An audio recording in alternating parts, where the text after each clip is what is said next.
అందాల అరకులోయ ఉత్సవాలకు ముస్తాబవుతోంది.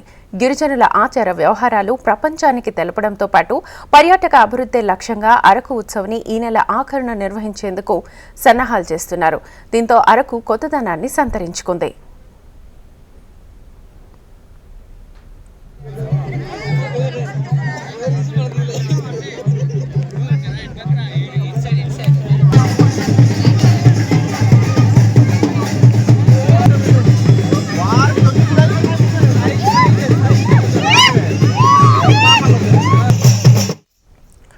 ఎత్తైన కొండలు, జాలువారే జలపాతాలు, బొర్రా గుహలు, ఉద్యానవనాలు ఇలా చెప్పుకుంటూ పోతే పచ్చని ప్రకృతి అందం వర్ణించలేనిది. అలాంటి అరకులోయలో గిరిజనులు ప్రత్యేక జీవన శైలిని కలిగి ఉంటారు.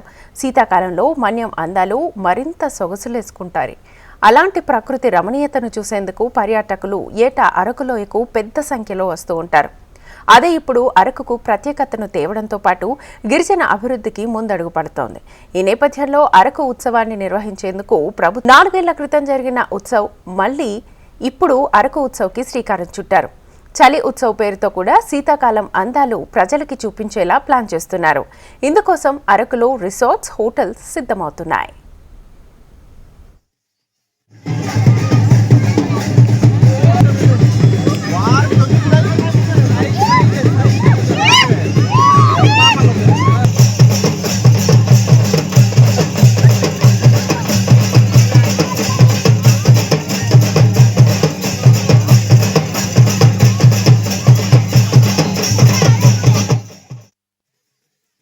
ఈరోజు అరకు చూడడానికి నేను స్నేహితులతో కలిసి వచ్చాను.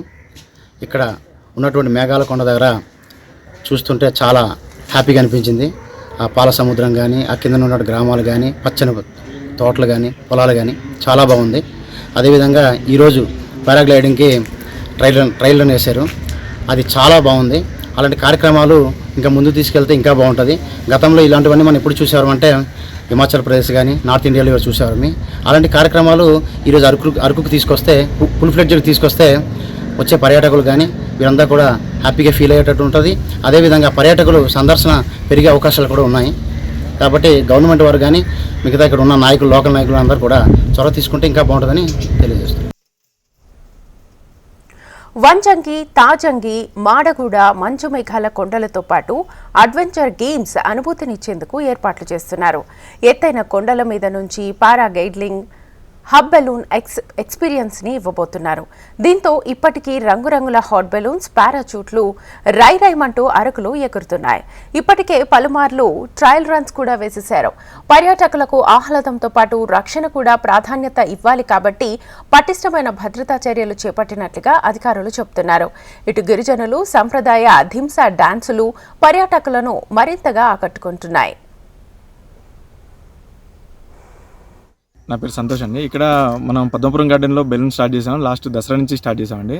స్టార్ట్ చేసిన డే 1 నుంచి మనకు పర్యాటకులు తాకిడి చాలా చాలా బాగుంది. చాలా అసలు ఎక్స్పెక్ట్ చేయలేదు ఇంత ఫ్లోటింగ్ ఉంటుందని చెప్పి. ఎట్ ద సేమ్ టైం మనకి లోకల్ వచ్చే టూరిజమే కాకుండా హైదరాబాద్ నుంచి కానీ, బెంగళూరు నుంచి కానీ, ఎస్పెషల్లీ మనకి దీని గురించి బెలూన్లో ఫ్లై చేద్దామనే ఈ థాట్తోనే వస్తున్నారండి అక్కడి నుంచి. చాలా బాగుందండి. ఇక్కడ పద్మపురం గార్డెన్లో ఒక బెలూన్ ఒకటే కాదండి, ఇంకా మిగతా అన్నీ ఉన్నాయి. ఐటీడీఏ దీన్ని చాలా బాగా డెవలప్ చేసింది. ఇప్పుడు కొత్తగా మళ్ళీ రినోవేట్ చేశారు ఈ మధ్యన. మీరందరూ వస్తే ఖచ్చితంగా దీన్ని ఆనందించగలరు. హోటల్ మేనేజర్ మాట్లాడుతున్నాం అండి. అరకువేల్లో ప్రజెంట్ పారాగ్లైడింగ్, ఎయిర్ బెలూన్స్ ఉన్న వాటికి మనకి కొంచెం జనాలు ఎంక్వైరీస్ ఎక్కువ వస్తుంది. రూమ్స్ కూడా అలాగే పెరుగుతుంది, ట్రాన్స్పోర్ట్స్ కూడా అలాగే పెరుగుతుంది. ఇన్ ఫ్యూచర్లో అరకు ఫెస్టివల్ అనేసి ఇప్పుడు పెట్టారు. అరకు ఫెస్టివల్లో పారాగ్లైడింగ్, ఈ ఎయిర్ బెలూన్స్ చేసే ఎక్కువ డెవలప్ చేస్తే జనాలు కూడా వచ్చే అవకాశం ఎక్కువ ఉన్నాయి. ప్రజెంట్ అయితే ఆల్మోస్ట్ ఫెస్టివల్ గురించి ఎంక్వైరీస్ ఎక్కువ వస్తుంది. ఈ 3 days రూమ్ బిజినెస్ బాగుంటాయి అనేసి మనం అనుకుంటున్నామండి. ట్రాన్స్పోర్ట్స్ ఎంక్వైరీ కూడా బాగానే ఉంది. ట్రాన్స్పోర్ట్స్ జనాలు కూడా వస్తాయి అనుకుంటున్నాం.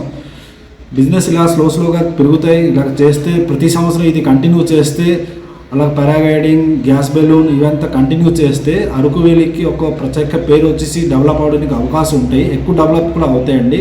టూరిజం మీద ఎక్కువ గవర్నమెంట్ ఈసారి కొంచెం ఎక్కువ ఇంట్రెస్ట్ చూపిస్తుంది. ఇలాగే ఈ ఇంట్రెస్ట్ కంటిన్యూగా చూపిస్తే మన అరకు వ్యాలీకి కొంచెం ప్రత్యేకత పేరుగా వస్తాయండి.